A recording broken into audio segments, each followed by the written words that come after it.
Good afternoon, students. This is the time for computer class, and I am your computer teacher, Ashutosh Kumar Misra. So, we are now going to start lesson 2 in this video. So, in my last video, I discussed a bit about the lesson 2, but in this video, I am again going to explain from the beginning. The name of lesson 2 is Input, Output, and Storage Device. So here the first topic, that is the content over here, is hardware and software.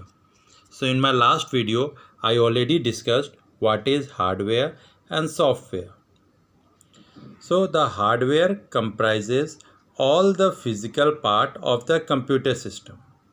This means that all the part which we can touch, see, are hardware. Example: keyboard, monitor, mouse, etc. There are many hardware components and every component has its own specific functions. Now comes the topic software. Now what is software? The software is the set of programs that comprises the instructions. It is an important part of the computer system. We can say it is the collection of data and programs, but we cannot touch it or we cannot feel it. We can see the working of it. So the hardware is the electronic and mechanized equipment which makes up a computer system, whereas the software is the set of instructions that tells the hardware how to perform the task. So this was about the hardware and the software. The second topic that we will be discussing is the major units. There are four major functional units in computer. Number 1, input unit. Number 2, processing unit. Number 3, output unit. Number 4, memory and storage unit. So what is the role of input unit? Input unit is the combination of different input devices which gives the task of giving input to computer. Whatever input we give to computer is given with the help of input unit. Now the processing unit. The processing unit is also known as central processing unit. Now what does it do? It processes the input that is given by the user. The third is the output unit. Now what is the job of output unit? The output unit generally carries out the task of displaying the output. After processing, whatever result we get is generally displayed on the output unit. The fourth functional unit is memory and storage unit. So memory and storage unit is a combination of different types of memory and storage device. We have read in the lesson 1 that there are three types of memory: primary memory, secondary memory, and cache memory. So this was about the input, processing, output unit, memory and storage unit. The next terms that we will be discussing here is computer peripheral. Now what is computer peripheral? Peripheral means device. So what is computer peripheral? It is a device that is connected to a computer, but it is not the part of the computer architecture. Remember, it is a device that is connected to a computer, but it is not the part of computer architecture. It refers to the device which is externally connected to the computer. We connect the device whenever we want to expand the functions of computer system. Can you give me an example of computer peripheral device? The example of computer peripheral is printer. Now printer is an external device that is connected to the computer. Why do we connect the printer? Whenever we want the printout of our document, we generally use printer. So printer is a computer peripheral device that is connected externally whenever we need the task of printing out of our document. So this is computer peripheral. Now the fourth topic that we come over here is input device, or we can say input unit. Now what is input unit? The input unit consists of variety of input devices with the help of which we give input to the computer. Some of the input devices are keyboard, mouse, joystick, light pen, and so on, which is generally used to give input to the computer. We will be discussing some of the input device in this lesson. The first input device that we will be discussing here is keyboard. All of you must have seen the keyboard. You must have worked on the keyboard. So the keyboard is generally of two categories, wired and wireless. Now first of all, let us know what is keyboard. The keyboard is a very popular input device with the help of which we give input data and instruction to the computer. So the text and the numerical data that we give to the computer is given with the help of keyboard.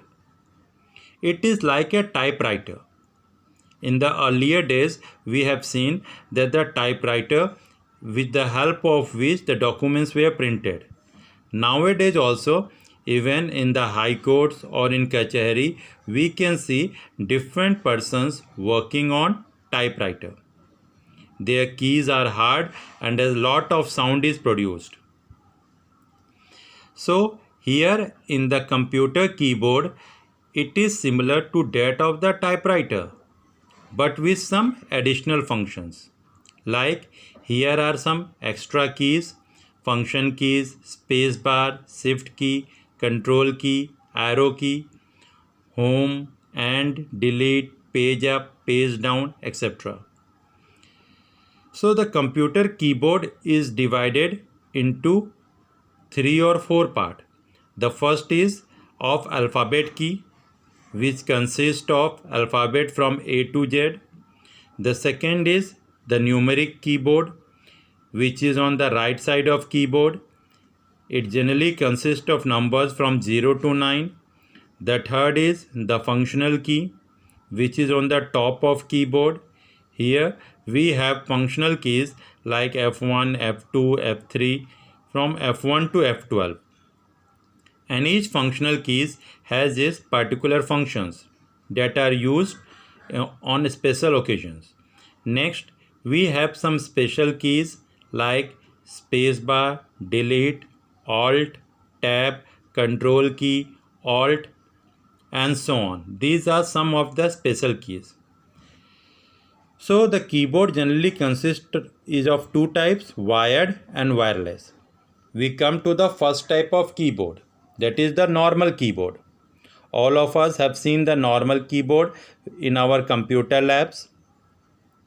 It is a keyboard which has 104 or 108 keys. This type of keyboard is connected to the CPU with or without wire also. It can be wired or wireless. Next is flexible keyboard. The first one was normal keyboard, which was mostly used. The next is the flexible keyboard. Now what is flexible keyboard? This type of keyboard is made up of silicon material. Now why do we use silicon over here? The flexible keyboard is generally made up of silicon material. Silicon material is generally used. The silicon material helps the flexible keyboard to roll up. It can be folded easily. So the flexibility of the flexible keyboard is that when we are traveling, we can find the flexible keyboard as a very useful for our work, because it is not possible to carry the normal keyboard always. So flexible keyboard since can be rolled, folded, so we can easily carry them from one place to another. The third one is the virtual keyboard. So as the name suggests, virtual keyboard. The virtual keyboard does not exist physically. Like the normal keyboard and the flexible keyboard, the virtual keyboard does not exist physically. It is a small portable dongle-like device.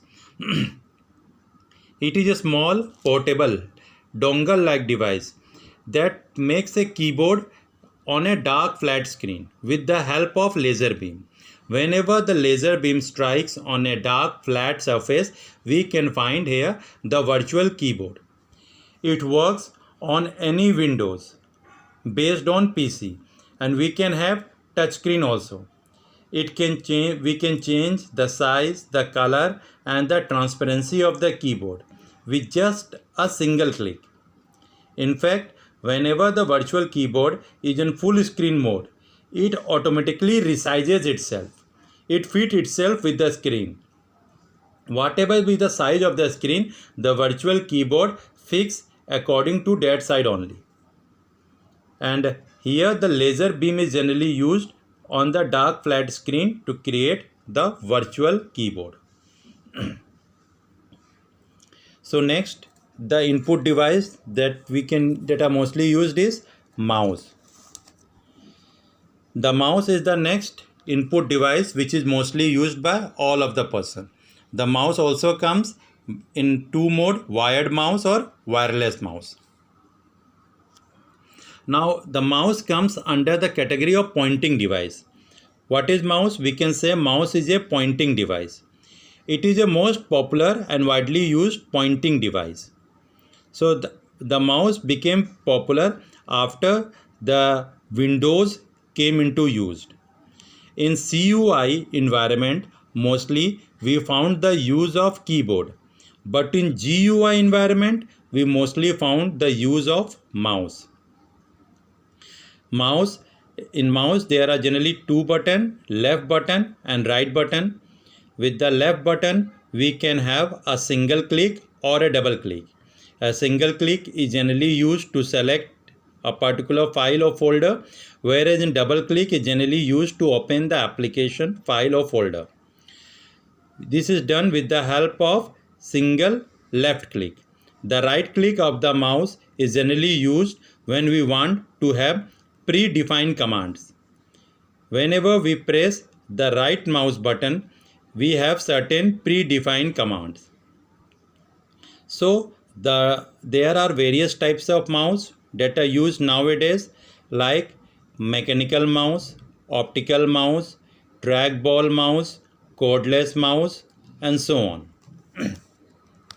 The different types of mouse that are used are mechanical, optical, infrared, cordless, and trackball. Now the first mouse is mechanical mouse. In mechanical mouse we generally have ball at the bottom of the mouse. As the ball rotates, the pointer in the window screen also rotates. We generally have a pointer in the shape of arrow, and as we move the ball in the mechanical mouse, the ball is moved, the pointer also moves on the screen. If the ball is removed from the mechanical mouse, it will be worthless. Next we have optical mouse. The optical mouse generally use optical light to move the pointer. Here we do not have to use the ball. Third is infrared mouse. It is also known as radio frequency cordless mouse. It is mostly used with laptop, tablets.